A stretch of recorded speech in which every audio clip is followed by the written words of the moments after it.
시리아 지역에 있는 안디옥, 이곳에 교회가 세워졌습니다. 그런데 이곳에 세워진 교회, 이방 땅에 이방인 중심으로 세워진 이 교회는 하나님께서 용기를 주신 헬라파 유대인들이 담대하게 이방인들에게, 헬라 사람들에게 입을 열어 복음을 전하게 되면서 시작된 교회였죠. 성경은 이들의 이름을 굳이 드러내지 않았습니다. 가려진 성도들, 그들을 사용하셔서 헬라인에게 복음을 전하셨고 그들을 통해서 교회가 세워지게 되었습니다. 이렇게 이방 땅에 이방인 중심으로 예수를 믿는 사람들이 생겨나고 하나님의 이 교회가 세워졌다는 소식이 예루살렘에 들려졌습니다. 그래서 예루살렘에서는 이 교회를 점검하고 위로하고자 바나바를 파송했지요. 바나바가 안디옥으로 가서 그 교회의 성도들, 이방인 그리스도인들을 딱 보니까 정말 하나님의 은혜가 가득했던 거예요. 그래서 그 모습을 보고 바나바가 너무나 기뻐했습니다. 기뻐하는 중에 그들에게 끊임없이 권면한 내용은 주 안에 머물라, 주와 함께 머물라, 결국은 말씀 가운데 끊임없이 머물기를 힘써라, 이거였습니다. 그래서 말씀 가운데 머무르며 주님과 동행하는 삶을 살아내고 있던 안디옥 교회는 결국 이들의 변화된 삶의 한 걸음 한 걸음을 통해서 계속해서 성장하는 교회가 되었습니다. 여러분 잘 아시겠지만 시리아 지역에 있는 이 안디옥 지역은 수많은 이방 족속들이 모여 있는 곳이고, 수많은 이방 족속들이 모여 있다는 얘기는 수많은 우상의 문화가 가득하다는 곳이었어요. 가득한 곳이었어요. 그런데 이 한가운데 말씀으로 교회가 세워졌어요. 그러니까 그 교회는 어떻게 보면 타락한 안디옥 문화 안에 유일하게 거룩하게 구별된 교회였던 거죠. 근데 놀랍게 그 타락한 문화 한가운데 세워진 이 교회는요, 수많은 죄악된 생활을 하고 있는 사람들에 대해서 배타적이지 않고 오히려 그 거룩성을 지키고 구별된 교회였음에도 불구하고 수많은 죄인들이 언제든지 와서 예수 그리스도를 만날 수 있도록 그 문턱을 매우 낮춘 교회였습니다. 배타성이 없는 교회였어요. 하지만 그 세상에 물들지 않고 오직 말씀으로 순결하게 믿음을 지켜내고 그 하나님의 거룩하심을 지켜내고 있던 그런 교회였죠. 여러분, 힘들지만 교회는 이래야 됩니다. 세상과 분명히 구별된 곳이어야 돼요. 하지만 그 어떤 죄인이라도 그 교회 안으로 들어와서 예수 그리스도를 만나 새로운 삶을 살아낼 수 있는, 그렇게 문턱이 낮은 교회여야 하는데 이것이 쉽지는 않죠. 결국 그것은 교회 문을 상시 열어두느냐 이런 차원의 문제가 아니라 교회를 구성하고 있는 교회된 우리 성도 모두가 믿음으로 얼마나 균형감 있는 삶의 태도와 중심을 가지고 살아내느냐, 그런 공동체를 이루어가느냐, 여기서 만들어지는 겁니다. 우리 교회가 바로 그렇게 분명히 말씀으로 거룩하게 구별되어 있지만 어떤 죄인도 그 안으로 들어와서 예수 그리스도를 만나 회복되어 거룩한 주의 자녀로 살아갈 수 있는 그런 교회가 되기를 소망합니다. 이제 이런 교회가 하나님은 말씀으로 더 성숙한 교회로 이제 자라가게 하시는데, 그 여정에 드디어 사울이라고 하는 이 인물이 등장을 하게 됩니다. 오늘 본문으로 보실까요? 11장 25절과 26절을 읽겠습니다. 11장 25절과 26절 시작. 바나바가 사울을 찾으러 다소에 가서 만남에 안디옥에 데리고 와서 둘이 교회에 1년간 모여 있어 큰 무리를 가르쳤고, 제자들이 안디옥에서 비로소 그리스도인이라 일컬음을 받게 되었더라. 바나바가 이제 안디옥에 파송이 돼서 그들을 말씀으로 가르치고 교제하면서 계속해서 믿는 무리의 숫자가 늘어났어요.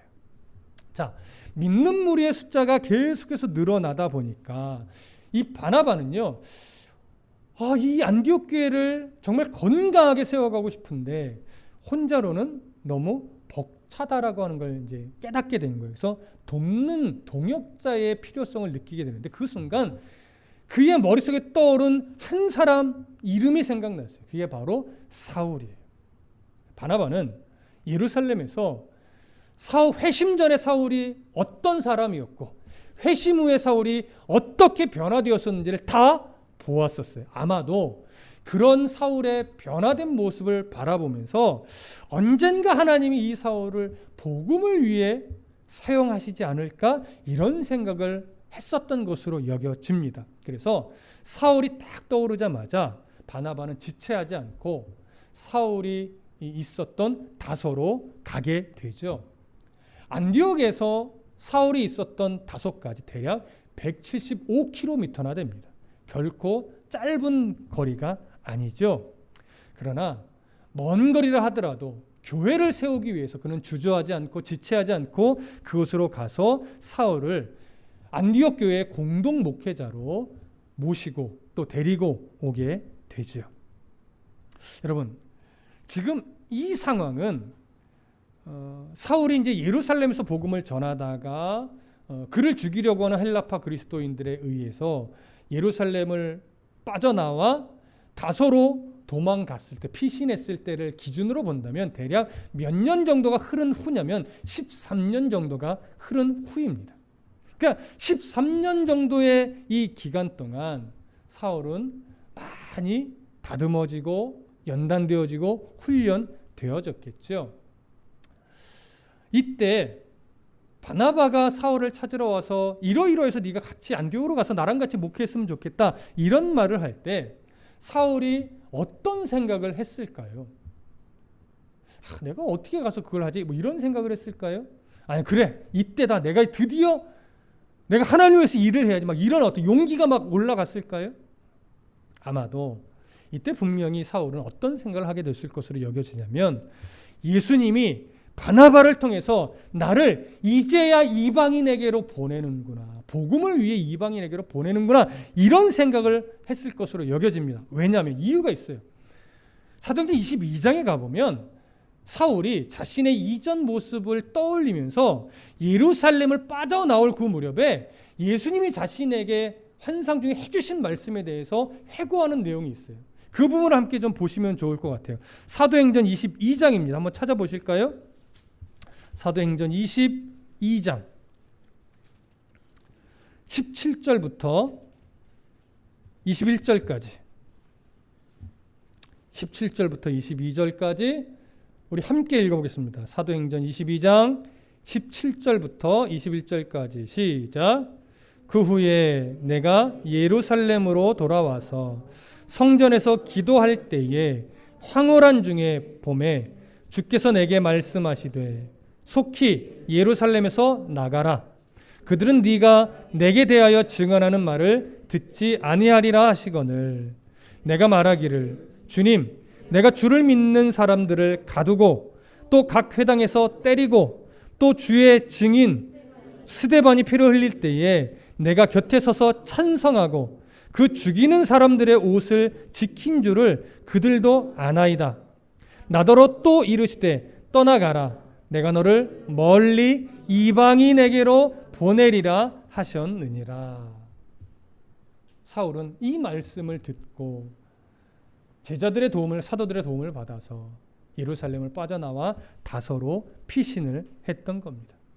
이 말씀을 받았던 사울이기 때문에 다소에서 13년 동안 머무르며 그곳에서 말씀을 공부하고 하나님과 믿음의 교제를 나누며 훈련되어질 때 그는 분명 하나님이 자신을 이방인에게로 보내실 때를 기다리고 있었을 겁니다.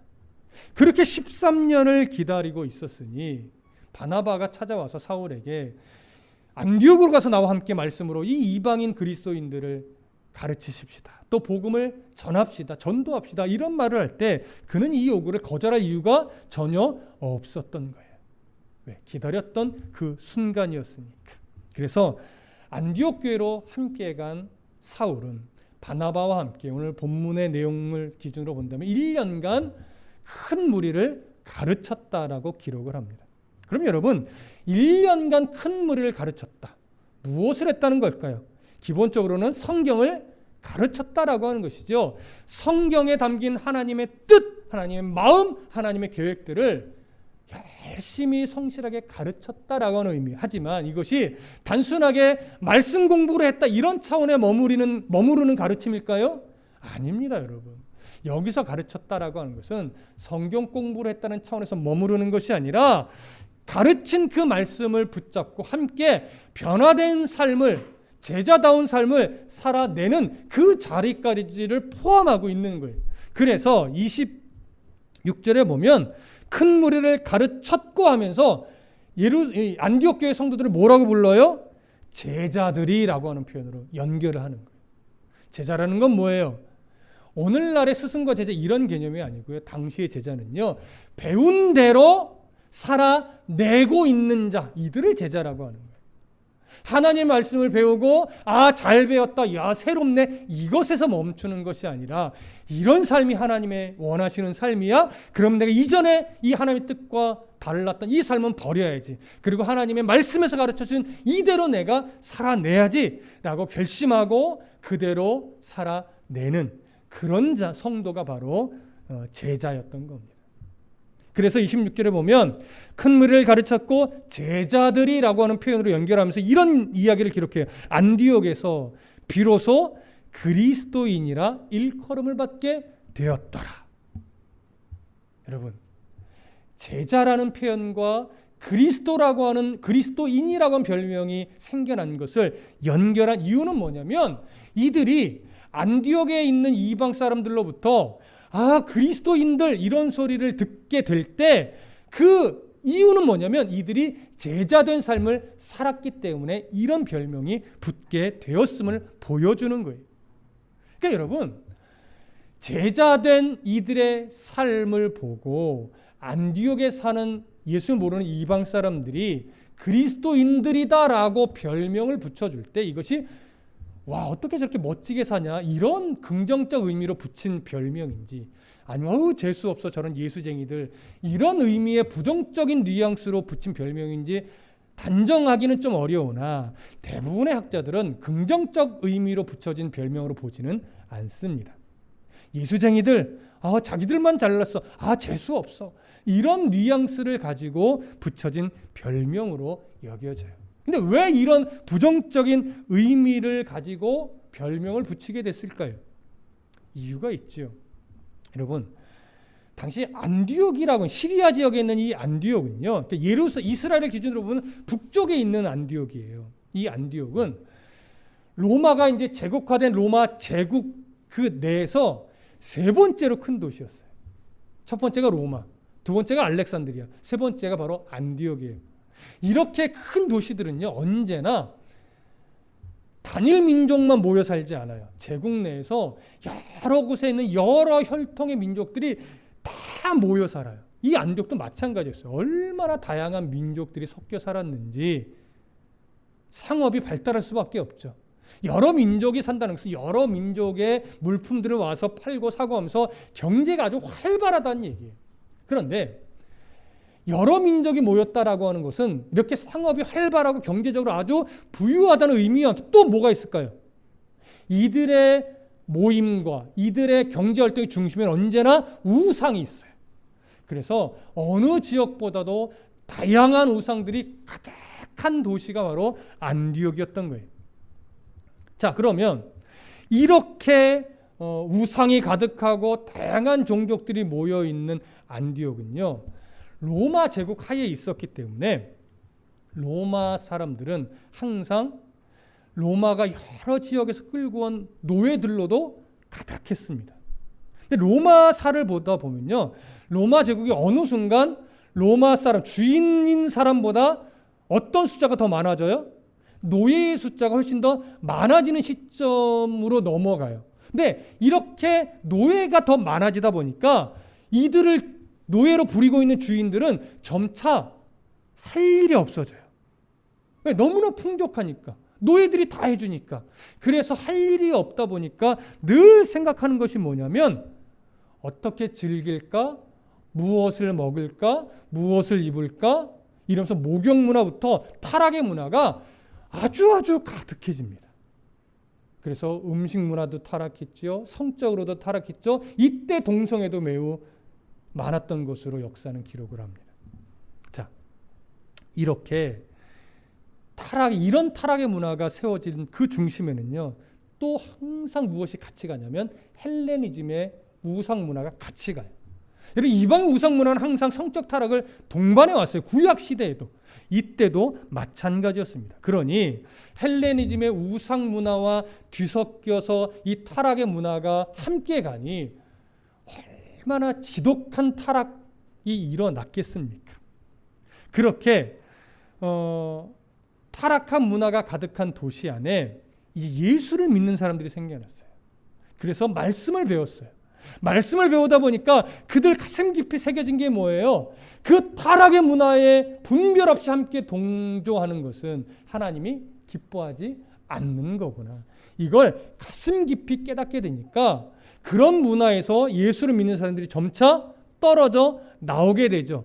예전에 함께하던 자들과 거리가 생길 수밖에 없어요. 이건 예수를 믿고 성숙해지고 있는 성도들이 늘 고백하는 거예요. 예전에 그렇게 함께하던 사람들과 예수를 믿고 나서 하나님을 알아가다 보니까 점차 그들과 멀어지더라는 거예요. 멀어지려고 하는 건 아닌데 멀어질 수밖에 없어요. 왜? 가치관이 달라지고 보는 시선이 달라지고 내가 가까이 하는 것들이 달라지다 보니까 거리가 생길 수밖에 없는 거예요. 그러니까 그렇게 거리가 생기니까 이전에 함께하던 사람들이 예수를 믿고 자신들과 함께하지 않는 자들을 향해서 뭐라고 하겠어요? 야, 너 너무 착하게 산다 이러겠어요? 아니에요. 비웃고 비꼬고 조롱하고 바보 같다 그러고 업신여기고 무시하는 일들이 막 벌어진 거예요. 그러다 보니까 저 예수쟁이들 이런 느낌으로 그리스도인이다라고 하는 별명이 생겨나기 시작한 거죠. 자, 그러면 오늘 본문의 저자인 누가가 왜 그리스도인이다라고 하는 이 표현의 시작을 여기에 굳이 기록을 하고 있는가? 이유가 있어요. 누가는요, 같은 그리스도인의 입장에서 그리스도인이라고 불리는 것이 비록 출발은 부정적이라 할지라도 그런 이름으로 불리워지는 것이 얼마나 영광스러운 것인지를 강조하고 싶었던 거예요. 왜냐? 여러분, 예수님도 세상에서 똑같은 조롱과 박해를 받으셨기 때문에 그래요. 그런데 예수님이 이 땅에서 공생의 사역을 할 때 이런 뉘앙스의 말씀을 해주신 적이 있어요. 한번 찾아볼까요? 마태복음으로 가보시죠. 마태복음 10장입니다. 마태복음 10장으로 가봅니다. 24절과 25절을 함께 읽어보겠습니다.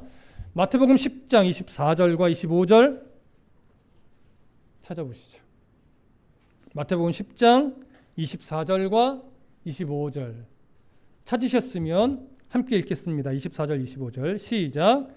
제자가 그 선생보다 또는 종이 그 상전보다 높지 못하나니 제자가 그 선생 같고 종이 그 상전 같으면 조카도다. 집주인을 바알세불이라 하였거든 하물며 그 집 사람들이랴. 자, 이 본문의 말씀을 돌아가신 유진 피터슨 목사님이 현대적인 언어로 다시 번역한 메시지라는 성경에서 이걸 이렇게 좀 풀어서 번역을 했어요. 제가 한번 읽어드릴게요. 한번 들어보세요. 학생이 선생보다 더 나은 책상을 쓸 수 없다. 사원이 사장보다 돈을 더 벌지 못한다. 너희는 내 학생이요 내 추수할 일꾼이니 나와 똑같은 대접을 받거든 만족하여라. 아니 아예 기뻐하여라. 그들이 주인인 나를 똥 묻은 화상이라고 부르는데 일꾼들이야 더 무엇을 바라겠느냐. 이렇게 좀 풀어서 현대적으로 번역을 했죠. 여러분, 무슨 의미입니까? 세상은 십자가의 가치관을 이해할 수 없다라고 하는 거예요. 그렇기 때문에 기독교적 가치관 중에 많은 부분을 그들이 대적하고 비웃고 조롱할 수밖에 없다라고 하는 거예요. 그러니까 세상이 예수님에 대해서 똥파리의 대왕이다 이렇게 부르는데 하물며 예수 믿는 자들을 향해서는 어떻게 대접을 하겠느냐 이런 의미로 말하는 거죠. 자, 이것은요, 예수님께서 그렇게 세상은 그리스도인들을 부당하게 대우한다 이걸 말하고 싶어서 하신 말씀이 아니에요. 예수님이 이 말씀을 하신 건 뭐냐면 예수님의 제자가 되어 이 세상에 살아가는 것이 얼마나 어려운 일인지를 확인시켜 주신 것이고, 또한 이러한 대우를 받을 때 억울해하지 말고 오히려 내가 그리스도의 제자로 살아가고 있다라고 하는 것에 대한 증거라고 여기고 의연하게 견디며 그 세상 속에서 끊임없이 그리스도인으로 삶을 살아내라. 이것을 말씀하고 싶으셨던 겁니다. 그래서 이런 의미를 잘 알고 있던 안디옥의 성도들은 그리스도인이라고 하는 조롱 섞인 말을 들을 때마다 오히려 이 말씀, 이 호칭을 불편하게 여기지 않고 더 적극적으로 그래 우리는 그리스도인이야 라고 적용하면서 오히려 그리스도를 위해 영광스럽게 스스로를 여기며 삶을 살아냈던 거죠. 여러분, 오늘 우리에게 그 당시보다 더 힘든 이 세상을 살아내고 있는 저와 여러분들에게 이러한 신앙적 자긍심 또는 이러한 신앙적 자존심은 정말 필요합니다. 여러분, 위축되지 마십시오. 뭐 좋다고 예수를 그렇게 믿고 뭐 좋다고 매일 일요일마다 교회 가는데 한 주만 좀 빠져도 되잖아. 그럴 수 있죠. 여러분, 주일만 빠진다고 지옥 가는 문제는 아니죠. 그러나 우리가 그렇게 우리 스스로마저도 그래 뭐 한 번쯤 빠지면 어때라고 양보하고 타협하기 시작하면 어느 순간 여러분들에게 있어서 예배는 그저 세상에서 흔히 갖는 모임의 하나처럼밖에 여겨질 수밖에 없는 거예요. 예배는 그런 게 아닙니다. 빠질 수도 있어요. 하지만 그것은 그냥 쉽게 빠져도 되는 이렇게 여겨질 수 있는 부분은 아니라는 거예요. 예배가 무엇인지, 왜 예배를 내가 드리는지, 예배를 받는 대상이 누구인지, 내가 그분 앞에서 어떤 존재인지를 분명하게 깨닫고 세상이 예수 믿는 우리를 조금은 가볍게, 조금은 조롱하듯이 이야기하는 것, 이건 당연한 거구나. 열받지 말고 당연한 거구나. 이렇게 오히려 그래 맞아. 나 예수 믿는 사람인데 나는 정말 예배 안 드리면 살아갈 수 없는 사람이야. 코로나 기간 동안 너무 힘들었어. 이제 조금씩 현장에 가서 예배 드릴 수 있는 상황이 됐는데 내가 왜 그걸 마다하겠어. 난 가야 돼. 난 가서 예배할 거야. 하나님 앞에 나가서 찬송하고 기도하고 예배할 거야. 아무리 뭐라 그래도 나는 예배 없이 못 살아. 이런 신앙적 자긍심이 빨리 회복이 되어야 돼요. 오늘 예배 현장에 나오지 못하고 인터넷으로 예배하는 성도들이 많이 있습니다. 저는 그분들이 그래도 예배를 사모해서 인터넷으로 예배하는 모습이 너무나 귀하고 소중합니다. 하지만 오랜 기간 인터넷으로 예배하고 현장에 오지 않다 보니까 이것이 좀 무뎌져서 올 수 있음에도 불구하고 못 오신 분들이 있다면, 물론 어떤 상황 때문에도 못 오실 수 있으니까 그건 이해하니까, 하지만 충분히 건강도 그렇고 상황도 그렇고 올 수 있는데 너무나 안 오는 습관이 지금 많이 젖어서 귀찮아서 못 오신 분이 있다면 지금 마음에 많이 찔리셔야 돼요. 이건 잔소리입니다. 오늘 찔리셔야 돼요. 어젯밤 늦게까지 뭐 하다가 아침에 못 일어나서 못 왔다면 그것도 찔려야 돼요. 귀찮아서 못 왔다 더 찔리셔야 돼요. 제가 저주는 할 수 없지만 찔리셔야 돼요. 그래서 다음 주에는 또 그 상황과 마음의 이 느슨해졌던 마음들을 다시 추스리시고 예배당에 나와서 예배할 수 있는 분들은 꼭 힘을 내서 나와 예배해 주시기를 소망합니다. 또 하나, 그리스도인이라고 불려지는 이 이름 속에서는 중요한 의미가 하나가 더 있는데 뭐냐면 로마 제국이 비로소 유대교와 그리스도교, 기독교를 이제 분리해서 생각하게 됐다는 거 하는 거예요. 이전에는 로마 제국이 그저 기독교를 유대교의 한 분파처럼 생각해서 별로 신경을 안 썼어요. 근데 점차 기독교가 커지고 곳곳에 교회가 세워지고 믿는 사람들이 생겨나다 보니까 로마 제국이 기독교에 대해서 점차 불편해지기 시작합니다. 원래 로마 제국은요, 속국들의 종교를 인정해 줬어요. 그래서 그것을 불편하게 여기지 않고 막 억압하지 않았어요. 얼마든지 너희 종교를 인정할 테니까 믿어라 그랬었어요. 하지만 한 가지는 용납을 안 했어요. 로마 제국에 반기를 드는 세력, 그것이 어떤 종교든 어떤 단체든 로마 제국에 반대해서 반기를 드는 그런 영향력이 있는 그룹은 절대 인정을 안 했어요. 근데 유대교는 그러지 않았거든요.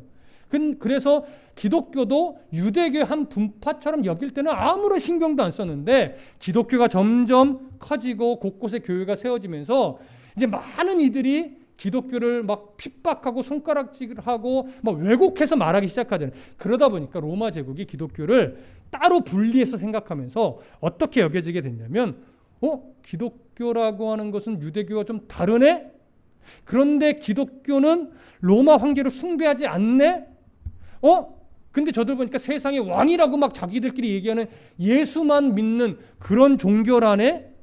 그리고 우리가 부리는 이 노예제도를 인정하지 않고 모든 사람이 그리스도 안에서 평등한 형제여 자매라고 부르네? 저것 좀 안 좋다? 이러면서 기독교를 불편하게 여기게 됐는데, 그러면서 이제 기독교에서 왜곡되게 생각을 해버리는 거예요. 어떻게 해요? 기독교는 노예제도를 없애려고 하고 또 신분제도의 정면으로 도전하고 있으며 성찬식을 통해서 주님의 살과 피를 먹는 식인 종교다. 그래서 로마 제국에 악한 영향을 끼치는 나쁜 종교다. 이렇게 이해를 해버린 거예요. 그러니까 유대교와 기독교를 분리해서 생각하는 건 참 좋았던 건데, 그로 인해서 이제 뭐가 불어닥쳐요? 로마 제국 차원에서 기독교를 박해하는 일들이 벌어지게 되는 거예요. 그래서 안디옥에도 지금 가보면 암굴교회가 많이 있다고 해요. 그 암굴교회가 뭐겠습니까? 로마 제국의 핍박하에서 성도로 살아가기를 포기하지 않고 목숨 걸고 숨어서 예배드리던 장소가 바로 이 암굴교회였던 거죠. 여러분, 오늘날 대한민국에서는 이런 식의 박해는 없지만 그래도 이 세상 속에서 그리스도인으로서 정말 그리스도인답게 살아가기는 너무나 힘든 시대 속에 우리가 살아갑니다. 미혹도 너무나 많고 교회 밖을 돌아보면 좋아 보이는 것들도 너무나 많아요. 이미 세상을 오래 살아보고 많은 경험을 한 우리 어른 성도님들은, 장년 성도님들은 그것이 다 의미 없다, 필요 없다, 주님 없으면 다 의미 없다는 걸 알고 이제는 더 성숙한 믿음으로 나아가지만, 이제 세상을 경험하게 되는 청소년, 청년들은 그 속에서 균형감을 만들어내기가 매우 어려운 거예요. 정말 어려워요. 그걸 알죠. 그래서 이 시대 청년들이 정말 필요한 게 말씀이에요. 말씀. 하나님의 말씀을 가슴에 새기고 그 말씀을 통해서 하나님을 만나고 그 말씀을 통해서 하나님이 무엇을 기뻐하며 정말 하나님의 나라가 있다. 죽음 이후의 세계가 있다. 예수님은 정말 이 땅에 심판자요 구원자로 다시 오신다.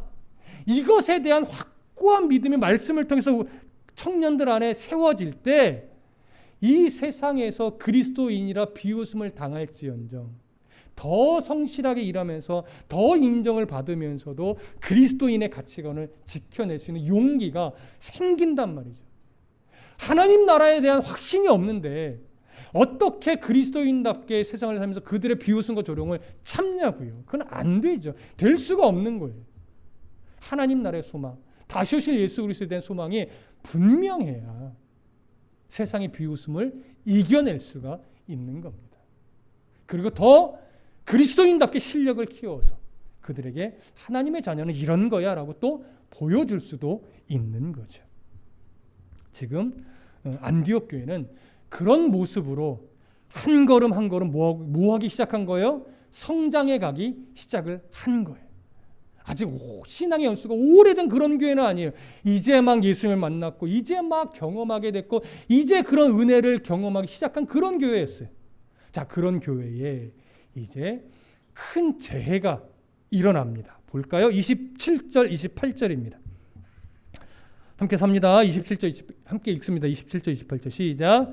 그때에 선지자들이 예루살렘에서 안디옥에 이르니 그 중에 아가보라는 한 사람이 일어나 성령으로 말하되 천하에 큰 흉년이 들리라 하더니 글라우디오 때에 그렇게 되니라. 자, 이 말은 그렇게 안디옥의 성도들이 이제 예수를 만나고 경험하고 알아가고 세상과 다른 가치관으로 살아가며 이것이 얼마나 소중한 것인가를 막 알아가며 성장하고 있을 그때에 아가보라 하는 사람을 통해서 하나님이 예언을 주시는데 어떤 예언이냐면 로마 제국 전역에 이제 큰 흉년이 일어난다라고 하는 예언이었어요.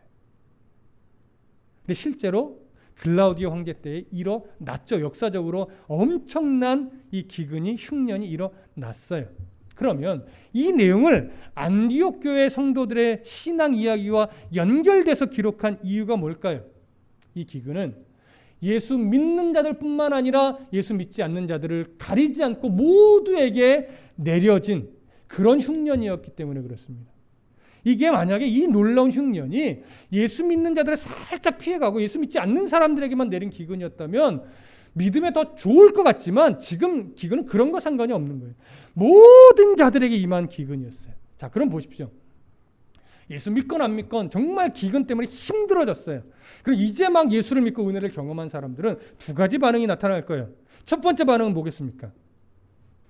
예수 믿어도 별 다를 게 없네. 예수 믿으면 좀 이런 어려움은 좀 피해 가야지. 똑같이 힘들어. 이게 뭐야? 예수 믿어봤자 쓸데없네. 이렇게 반응할 수가 있고, 두 번째 반응은 뭐예요? 모든 것이 하나님의 주권적 섭리 아래 있으니 하나님의 뜻이 있으시겠지. 그러니 내가 이렇게 힘든 상황을 닥치더라도 하나님 원망하지 말고 여기서 내가 하나님의 뜻 안에서 무엇을 할까, 어떻게 해야 될까를 고민하고 하나님이 기뻐하는 흔적을 남기기 위해 애쓰는 이런 반응을 또 나타낼 수 있겠죠. 건강하고 올바른 그리스도인이라면 어떻게 반응해야 되겠습니까? 당연히 두 번째 반응이죠. 그러면 안디옥의 성도들은 이 기근을 당하는 순간에 어떻게 반응했을까요? 한번 보실까요? 29절 30절 봅니다. 다시 본문으로 오셔서 29절 30절 함께 읽습니다. 시작. 제자들이 각각 그 힘대로 유대에 사는 형제들에게 부조를 보내기로 작정하고 이를 실행하여 바나바와 사울의 손으로 장로들에게 보내니라. 자, 이 말은 무슨 의미냐면 로마 제국 전역이 큰 흉년으로 다 힘들어요. 예수 믿는 자들도 다 힘들어요. 그런데 유달리 어느 지역이 더 심각한 기근이 닥쳤냐면 유대 지역. 그래서 예루살렘 교회의 성도들이 정말 심각한 지경에 이른 거예요. 그러면요, 이방 땅에 세워진 교회 성도들은 뭐야? 예루살렘은 복음의 시작점인데 저기 교회가 저렇게 기근에 심각해? 야, 이거 우리가 예수 잘못 믿은 게 아니야? 이렇게도 물론 반응할 수 있었을 거예요. 근데 그렇게 반응하지 않고 오히려 복음의 시작점이 됐던 예루살렘 교회가 저렇게 힘겨운 상황에 놓였으니 우리가 외면하지 말자. 우리도 기근 때문에 힘들지만 우리가 좀 구제헌금을 모아서 우리에게 복음을 전하게 된 그 출발점이 됐던 예루살렘 교회를 좀 돕자. 이렇게 반응한 거예요. 그래서 실제로 이들이 29절에 보면 각 제자들이, 여전히 제자들이라고 표현하죠. 제자들이 각각 그 힘대로, 이게 뭐예요? 돈을 많이 모았다는 거예요? 그거 아니에요, 여러분. 여기서 그 힘대로라고 하는 건 모두가 다 어려운데, 예루살렘 교회 성도들도 어려운데, 어려운 중에 그래도 자기의 능력 안에서 할 수 있는 만큼 즐겁게 모았다는 거예요. 자원하는 마음으로. 이게 중요한 거죠. 실제로 이들이 모은 구제헌금이요, 그렇게 많은 액수는 아니었어요. 그런데 하나님은 이들의 연보를, 이들의 헌금을 풍성한 헌금이다 이렇게 인정해 주셨어요. 이게 진짜 헌금의 본질이에요. 자기의 힘대로 즐겁게 자원하여 하나님 앞에서 모아서 정말로 예루살렘에 구제헌금을 보낸 거죠. 그래서 30절에 보면 이를 실행하여 바나바와 사울의 손으로 장로들에게 보내니라. 이것이 제자된 삶의 모습입니다. 고린도 후서에 가보면 이런 제자의 삶을 어떻게 이들이 살아낼 수 있는가 이렇게 말해요. 고린도서 8장 1절부터 7절을 보시면 제가 읽어드릴게요. 형제들아, 하나님께서 마게도냐 교회들에게 주신 은혜를 우리가 너희에게 알리노니 환난의 많은 시련 가운데서 그들의 넘치는 기쁨과 극심한 가난이 그들의 풍성한 연보를 넘치도록 하게 하였느니라. 내가 증언하노니 그들이 힘대로 할 뿐 아니라 힘에 지나도록 자원하여 이 은혜와 성도 섬기는 일에 참여함에 대하여 우리에게 간절히 구하니 우리가 바라던 것뿐 아니라 그들이 먼저 자신을 주께 드리고 또 하나님의 뜻을 따라 우리에게 주었도다. 그러므로 우리가 디도를 권하여 그가 이미 너희 가운데서 시작하였은즉 이 은혜를 그대로 성취하게 하라 하였노라. 오직 너희는 믿음과 말과 지식과 모든 간절함과 우리를 사랑하는 이 모든 일에 풍성한 것 같이 이 은혜에도 풍성하게 할지니라. 이렇게 되어 있습니다. 마게도냐 지역의 교회들 이야기지만 이 내용 안에 있는 본질적 중심은 안디옥의 성도들에게도 똑같이 적용될 수 있는 그런 말입니다. 이들의 힘은요, 이들의 이렇게 함께 구제원금을 모을 수 있는 힘은 어디서 왔느냐? 먼저 자신을 죽게 드린 그 삶에 있었던 거예요. 삶을 죽게 드린다는 게 뭐예요? 인생의 가치관이 정말 하나님 나라의 가치관으로 분명하게 세워져서 하나님이 기뻐하는 삶이 무엇인지를 늘 생각하며 힘겹지만 그리스도인이라고 조롱을 당하지만 그럼에도 불구하고 성도로 살기를 포기하지 않고 열심히 주님과 동행하며 삶을 살아내는 그런 견딤이 있었다라고 하는 거예요. 그렇게 견디며 살다 보니까 늘 하나님의 은혜에 내가 풍성히 젖어 있죠. 그런 이 풍성한 은혜가 있으니 많지 않아도 내가 나눌 수 있는 걸 나눌 수 있는 용기와 은혜와 힘이 있었다라고 하는 거예요. 여러분, 우리가 지금 캄보디아의 모래놀이 치료를 위해서 물품도 모으고 또 헌금도 모았지만 우리는 아직 교회 규모가 크지 않아서 정말 많은 액수는 못 모였어요. 그러나 제가 볼 땐 너무나 큰 액수가 모였어요. 그래서 아마 이번 주 중에 이제 선교사님이 처음 원하던 그 금액을 다 채워서 보내드릴 수 있게 됐어요. 여러분, 그게 뭐 큰 액수는 아니어도 그래도 필요한 만큼은 채우셔서 보내게 하시잖아요. 저는 그 어느 헌금보다도 가장 큰 헌금을 여러분들이 해주셨다라고 믿습니다. 하나님도 우리의 그 연약한 헌금을 정말 풍성한 연보로 인정해 주실 것을 저는 믿습니다. 여러분, 이것이 어디 헌금만이겠습니까? 우리들의 인생 속에 우리가 하나님 앞에 내어드릴 수 있는 그 모든 것, 그런 것들이 비록 부족하고 연약하지만 하나님이 은혜를 주시고 마음을 주실 때 아까워하지 않고 주님 필요한 곳에 물질이든 재능이든 건강이든 무엇이든지 하나님 필요로 하실 때 기쁘게 자원하여 내어드릴 수 있는 태도, 중심, 모습, 여러분, 이것이 바로 제자된 성도의 삶인 거예요. 그때 주님이 원하시는 대로 내게 있는 것을 내어드리려면 우리 안에 뭐가 필요하겠습니까? 당연히 내 삶을 먼저 주께 늘 내어드리는 이 삶의 태도가 필요한 거예요. 바로 이러한 삶의 모습이 안디옥의 그리스도인들 모습이었어요.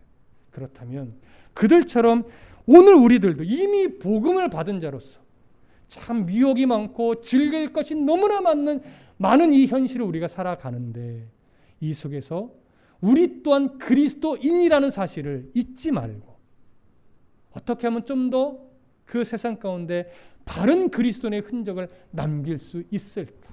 어떻게 하면 조금 더 우리의 삶의 모든 것을 통해서 내 삶을 먼저 하나님께 드리고 하나님 기뻐하는 곳에 내가 드릴 수 있는 그 작은 것이라도 내어드릴 수 있을까를 고민하며 정말로 그리스도인으로 살아내시는 안디옥의 그리스도인이라는 이름답게 오늘 우리는 다드림의 그리스도인이라는 이름으로 하나님 앞에서 정말 바르고 온전한 삶을 살아내시는 그러한 저와 여러분 되기를, 또 인터넷으로 예배하는 모든 성도분들 되시기를 간절히 소망하고 축복합니다. 기도하겠습니다.